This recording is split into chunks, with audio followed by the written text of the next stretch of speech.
আসসালামু আলাইকুম ভিউয়ার্স, নতুন পর্বে সবাইকে আমন্ত্রণ জানিয়ে আজকের পর্ব শুরু করছি। তো আজকে আমি তৈরি করে দেখাবো ঘরে থাকা উপকরণ দিয়ে ভীষণ মজার একটি নাস্তা রেসিপি। আপনি বিকালে অথবা সকালে এই স্বাস্থ্যসম্মত নাস্তাটি খেতে পারেন। তো শব্দ শুনে নিশ্চয়ই বুঝতে পারছেন যে কতটা ক্রাঞ্চি। তো তৈরি করার জন্য এখানে 1.5 কাপ ময়দা নিয়েছি, চাইলে আপনি আটা দিয়েও তৈরি করতে পারবেন। তো দিয়ে দিয়েছি লবণ আর 1 টিস্পুন সুগার। তো দিয়ে একটু শুকনো উপকরণ মিশিয়ে নিয়েছি। আর এখানে আছে রান্নার রেগুলার তেল 2 টেবিল চামচ। তেলটা অবশ্যই 2 টেবিল চামচ দিতে হবে, তাহলে এটা অনেকটা ক্রাঞ্চি হবে। তো ভালোভাবে আমি মিশিয়ে নেব তেল আর ময়দা। দিয়ে দিলাম 1/2 টিস্পুন কালি জিরা। এটা দিলে ফ্লেভারটাও ভালো আসে আর খেতেও ভীষণ ভালো লাগে। তো ভালোভাবে মিশিয়ে নিয়েছি আমি। তো মেশানোর পরে আমি অল্প অল্প পানি দিয়ে একটি ডো তৈরি করব, যাতে ডোটা শক্ত না হয় আবার নরমও না হয়। একটু শক্ত হলেই বেশি ক্রাঞ্চি হবে। এই যে ডো আমার তৈরি করা হয়ে গেছে। তো আমি এখন সামান্য পরিমাণে একটু তেল দিয়ে তারপরে ঢেকে রেখে দেব। এতে ডোটা ড্রাই হয়ে যাবে না, সফটনেস থাকবে। তো ঢেকে রেখে দিলাম আমি 20 মিনিটের জন্য। তো 10 মিনিট রাখলেও হবে। আর এখানে আমি আলু সেদ্ধ করে নিয়েছি 2টা আর 3টা ডিম সেদ্ধ করে নিয়েছি। আপনি চাইলে ডিম আলু বাড়িয়ে কমিয়ে নিতে পারেন। তো একটা গ্রেটার দিয়ে এরকম আমি গ্রেট করে নিয়েছি ডিম আলু। তো ভিতরে পুরের জন্য এখানে ফ্রাই প্যানে আমি একটা পেঁয়াজ কুচি আর 2টা কাঁচামরিচ কুচি করে দিয়েছি। তো হালকা একটু ভেজে নেব সামান্য পরিমাণে। তারপরে দিয়ে দেব 1/2 টিস্পুন আদা বাটা আর 1/2 টিস্পুন রসুন বাটা। এই আদা রসুন বাটা ইউজ করলে সুন্দর একটা ফ্লেভার পাবেন।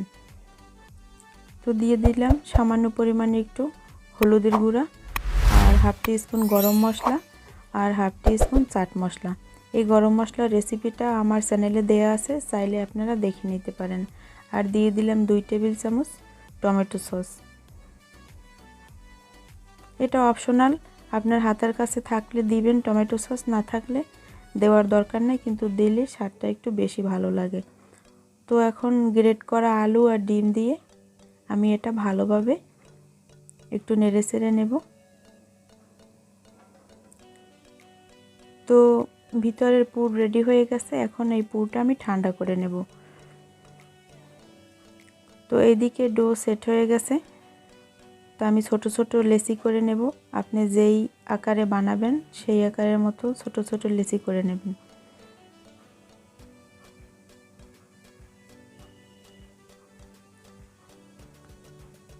তো এখানে কিচেন স্ল্যাবের উপরে আমি রুটি বেলে নেব। রুটিটা একটু লম্বাটে করে বেলতে হবে, গোল বেলার দরকার নেই, লম্বাটে বেললেই বেশি ভালো হবে। আর বন্ধুরা, আপনাদের কাছে একটি রিকোয়েস্ট, আমার চ্যানেলে যদি আপনারা নতুন এসে থাকেন তাহলে প্লিজ আমার চ্যানেলটি সাবস্ক্রাইব করার অনুরোধ রইল। আর এরকম নতুন নতুন রেসিপি পেতে আমার চ্যানেলটি অবশ্যই সাবস্ক্রাইব করে রাখবেন। আর ছোট্ট করে লাইক বাটনে একটি ক্লিক দেবেন, কারণ আপনাদের একটি লাইক আর কমেন্টস আমাদের নতুন ভিডিও তৈরি করতে অনেক উৎসাহিত করে।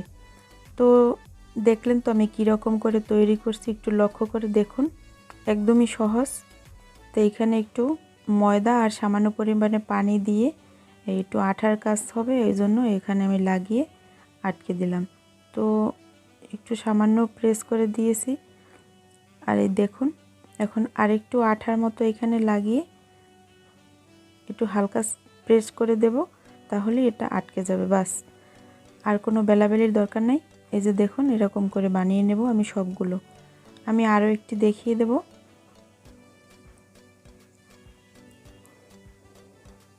পুরোটা ভিতরে দিয়ে দেব। তো দিয়ে এরকম গোল করে, বাস এরকম রোলের মতো করে হালকা একটু প্রেস করে সামান্য টান দিয়ে একটু লম্বা করে নিয়েছি। তো এখন আমি ভাজতে চলে যাব। তো এখানে আমি তেল দিয়েছি 1/2 কাপ পরিমাণের মতো। এখানে বেশি তেল দিয়ে ভাজার কোনো দরকার নেই, এটা ডুবো তেলে ভাজতে হয় না, এরকম অল্প তেল দিয়েই এটা ভাজা হয়ে যায়। তো সবগুলো দিয়ে আমি অপেক্ষা করব। আর এইটা যদি আপনি লো আঁচে ভাজেন তাহলে অবশ্যই বেশি ক্রাঞ্চি হবে। আর খেতেও অনেক ভালো লাগবে। তো জাল বাড়িয়ে দিলে উপর থেকে লাল হয়ে যাবে আর ভিতরে কাঁচা থেকে যাবে। তো উল্টে দিলাম আমি সবগুলো। তো আমি 7-8 মিনিট এরকম লো আঁচে ভেজে নিয়েছি। তো দেখুন আমার সবগুলো ভাজা হয়ে গেছে। তো এখন আমি তুলে নেব। আমরা যদি বাসায় একটু কষ্ট করি তাহলে স্বাস্থ্যসম্মত খাবার ঘরেই তৈরি করে খেতে পারি, বাহিরের আর হোটেল থেকে কিনে খেতে হয় না।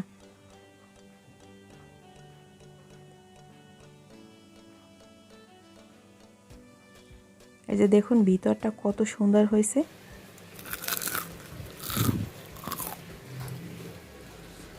তো দেখা হবে নতুন ভিডিওতে, ততক্ষণ সবাই ভালো থাকবেন। আল্লাহ হাফেজ।